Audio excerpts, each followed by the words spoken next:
Halo, selamat pagi sahabat Power Team. Saya Vincent Vanata akan memberikan ringkasan dari sebuah buku yang berjudul GoPro. Buku ini sangat bagus, direkomendasikan oleh leader kita yang luar biasa, Bapak Eric Sko Pranoto. Jika ingin sukses, ikuti langkah orang yang sudah sukses. Eric Ward sebagai penulis buku ini sudah membuktikannya. Penghasilannya lebih dari 15 juta US dollar dari bisnis network marketing.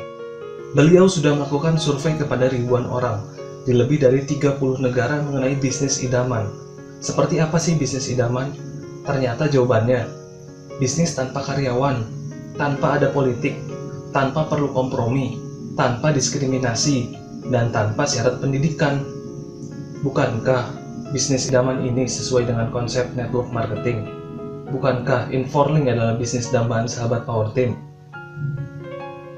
Bisnis network marketing pun akan semakin booming di zaman ekonomi baru ini. Kenapa? Karena zaman sudah berubah. Zaman ekonomi lama, lebih dari 100 tahun silam, 90% penduduk bumi bekerja di bidang pertanian. Kini, untuk alasan efisiensi, hanya 1% yang masih di bidang pertanian. Zaman ekonomi lama, orang dibayar sesuai waktu kerja. Zaman sekarang dibayar sesuai kinerja. Zaman ekonomi lama, orang dapat bekerja setia di satu perusahaan hingga pensiun. Zaman sekarang, kita harus berganti-ganti perusahaan untuk alasan politis dan ekonomi setiap 3 hingga 4 tahun. Teknologi pun berkembang pesat. Masih ingat pekerjaan operator call center yang menangani pelanggan? Saat ini, kita sudah bicara dengan mesin loh. Masih ingat dulu ada banyak toko yang jual kaset audio dan video di mall? Sekarang sudah langka sekali, bukan? Percaya tidak percaya, efisiensi semakin meningkat, pengangguran akan semakin meningkat, dan standar gaji akan menurun. Target perusahaan pun akan semakin meningkat. Oleh karena itu, cara terbaik untuk berkembang di zaman ekonomi modern adalah membangun bisnis jaringan. Sebelum masuk ke materi, ada sebuah mindset yang harus sahabat Power Team miliki, yaitu don't wish it were easier, wish you were better. Jangan berharap keadaan menjadi lebih mudah, tapi berharaplah bahwa sahabat menjadi lebih baik. Jika sahabat Power Team sudah berjuang keras, tapi hasilnya masih kurang maksimal, itu artinya ada hal yang harus diperbaiki dari diri sahabat. Misalnya cara presentasi, cara mengundang orang, cara follow up, dan lain-lain. Teruslah mengasah diri sahabat. Ada dua tipe pebisnis jaringan, si peniru dan profesional. Pertama, si peniru. 80% orang di bisnis jaringan awalnya adalah peniru. Mereka membuat daftar prospek hanya dengan ingatan saja. Berharap dari 3-5 orang yang mereka ingat, dan mereka presentasikan bisnisnya, kemudian mereka langsung berharap prospek ini akan bergabung dan akan kerja keras tanpa dukungan dari si peniru. Si peniru pun tidak mengembangkan keahlian yang penting, seperti pemahaman produk, perusahaan, cara presentasi, dan cara membina tim. Padahal, keahlian tersebut sangat vital, sangat penting untuk dipelajari. Cara mempelajarinya hanya dengan latihan dan praktek. Saya yakin kita semua di Power Team bukanlah si peniru, melainkan seorang profesional. Berikut tips menjadi seorang profesional di bisnis jaringan. Tips pertama, bentuklah jaringan sahabat Power Team dengan sengaja. Ikutlah berbagai kegiatan yang dapat menambah teman. Contohnya ikut acara sosial, ikut arisan, ikut klub kebugaran, ikut organisasi, dan lain-lain. Tips kedua, binalah hubungan dengan teman. Jangan langsung membombardir mereka dengan presentasi bisnis. Jangan menjadi pemburu. Prospek akan takut dengan sahabat. Tapi sahabat harus membina hubungan. Begitu waktunya tepat, sahabat baru memberikan solusi berupa bisnis Inforlink.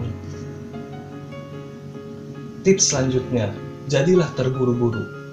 Sahabat Power Team, ciptakanlah kesan bahwa sahabat adalah orang yang sibuk. Karena orang lain jauh lebih tertarik dengan orang yang sibuk. Kehadiran sahabat akan lebih dihargai oleh prospek. sahabat bisa bilang kepada prospek seperti ini, "Aku sedang banyak urusan, tapi aku senang bisa menghubungimu." Tips selanjutnya, pujilah prospek dengan tulus. Contohnya, kamu punya bakat bisnis. Kamu mampu melihat apa yang tidak bisa dilihat oleh orang lain. Atau, kamu sangat sukses. Aku sangat menghargai cara kamu berbisnis. Tips selanjutnya, lakukan pendekatan dengan tepat. Ada dua macam pendekatan, pendekatan langsung dan tidak langsung. Kita harus pelajari ini dan terus mengasahnya. Contoh pendekatan langsung. Apakah kamu masih cari pekerjaan? Sini, aku ada bisnis luar biasa tanpa resiko. Atau, apakah kamu terpikir untuk cari penghasilan tambahan? Atau, wow, ini aku ada bisnis luar biasa. Mau bergabung? Atau, ayo ke sini, merapat, ini bisnis luar biasa. Pendekatan ini bagus jika sahabat dihormati atau dihargai oleh prospek. Jika tidak, siap-siap sahabat akan direndahkan atau dilecehkan. Contohnya, lu aja kagak sukses udah ngajak gua sukses. Atau, lu gonta-ganti bisnis doang kerjaannya, nanti gua gabung lu tinggalin gua lagi. Oleh karena itu sahabat Power Team, untuk prospek yang tidak menghargai sahabat, gunakan pendekatan tidak langsung. Contohnya, aku baru ikutan bisnis nih, gugup banget. Sebelum aku mulai, bantu aku latihan ya. Kamu keberatan tidak jadi teman latihan presentasi aku? Cara ini efektif untuk keluarga dan sahabat. Contoh lainnya, aku nemu bisnis nih, semangat banget aku sama ini bisnis. Tapi emangnya aku tahu apa sih? Kamu kan punya banyak pengalaman. Mau nggak kamu bantu aku memeriksanya? Tolong beritahu aku jika menurutmu aku telah melakukan langkah yang tepat. Contoh lain, perusahaanku sedang ekspansi gila-gilaan. Maukah kamu membantu memeriksanya dan beritahu aku jika aku ini di perusahaan yang tepat atau tidak? Bisa berhasil tidak ini perusahaan di tempatmu?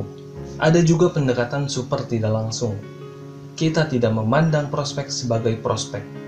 Cara ini sangat efektif karena bekerja pada berbagai level psikologi. Contoh pendekatannya seperti ini. Bisnis yang sedang kujalankan ini jelas bukan buat kamu. Tapi aku mau tanya nih, kamu ada kenalan nggak yang ambisius dan termotivasi dengan kesuksesan? Kalau ada, kenalin ya ke saya. Tips selanjutnya, jangan seperti orang putus asa. Atau bahasa gaulnya, madesu.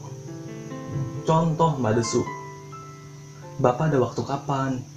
Saya mampir deh jelasin bisnisnya. Atau, saya sangat ingin Bapak hadir di acara Table Talk ini. Harusnya, sahabat Power Team bilang, saya ada banyak kesibukan Pak. Bapak bisa hadir di acara Table Talk saya yang hari Sabtu atau hari Minggu. Beda sekali bukan? Contoh lain dari madesu. Saya sangat ingin Anda melihat video ini. Bagus, dengerin deh ini video, tonton. Harusnya sahabat bilang seperti ini. Kalau saya berikan videonya, kamu bersedia nonton tidak? Jika prospek bilang iya, mau menonton, maka kita tanyakan lagi, kapan pastinya kamu bisa menonton video tersebut? Tips selanjutnya, follow up atau tindak lanjut. Jangan tanya, bagaimana menurutmu akan bisnis ini? Kalau bertanya seperti itu, jawabannya ya pasti yang sering kita dengar. Nanti dulu ya. Belum ada duit. Nanti dulu bro, lagi sibuk. Pertanyaan seperti tadi hanya akan membuat prospek mencoba terdengar cerdas. Cara menindaklanjutinya harusnya seperti ini. Bagian mana sih menurut kamu yang terbaik dari bisnis Inforlink ini? Cara ini akan mengarahkan prospek ke arah positif dan menunjukkan seberapa besar minatnya akan bisnis ini. Tips selanjutnya, Cara mengatasi keberatan. Saya tidak punya uang, tidak punya waktu, tidak bisa jualan, terlalu muda, terlalu tua, dan lain-lain. Jangan membuat prospek merasa bodoh. Kita tidak boleh bertanya seperti ini. Mau sampai kapan sih kamu beralasan terus? Mau sampai kapan tidak punya uang? Loh, bukannya bro langganan internet? Masa ikut ini aja nggak bisa? Tapi, atasi keberatan mereka dengan menciptakan kemiripan. Gunakan cerita pribadi atau orang lain. Contohnya, duh, awalnya aku juga sama. Aku nggak ada uang buat bayar tagihan. Sendirian lagi memulai bisnis ini. Tapi saya merenung, saya sadar. Kalau saya tidak punya uang untuk bayar tagihan, bagaimana bisa saya mengubah keadaan masa depan saya menjadi lebih baik? Saya lelah bro dengan kondisi seperti ini. Saya ingin hidup lebih baik. Oleh karena itu saya cari banyak peluang. Dan inilah keputusan saya. Jika kamu merasa ini sebuah kesempatan juga, apakah kamu dapat menemukan cara untuk mewujudkannya? Tips selanjutnya, jadilah pendengar yang baik. Jangan suka memotong pembicaraan. Tuhan memberikan kita 2 telinga dan 1 mulut. Artinya, kita harus lebih banyak mendengar daripada berbicara. Tapi jangan disalahartikan juga ya. Kalau saatnya presentasi, ya kita banyak bicara. Tapi setelah itu, kita banyak mendengar. Kita gali lebih dalam. Di mana letak keberatan prospek. Tips terakhir, paling penting. Segera wujudkan impian sahabat. Buatlah daftar nama secara tertulis. Tulis siapa saja yang sahabat kenal. Lalu sahabat jelaskan bisnis ini. Sahabat presentasi. Cuma itu rumus kesuksesan. Perbanyak presentasi. Ibarat sebuah tumpukan kartu. Kartu ada 52. Asnya hanya ada 4. Untuk mendapatkan as, kita harus menarik kartu tersebut satu persatu. Kalau kita dapatnya Jack, kita buang. Dapatnya King, kita buang. Dapatnya 10, kita buang. Dapat as, kita simpan. Untuk mendapatkan as, kita harus mencari terus. Kita harus berusaha terus. Bukan mengeluh. Kuncinya hanya berusaha. Sekian, semoga bermanfaat. Salam, Crown Director in 4 Lane.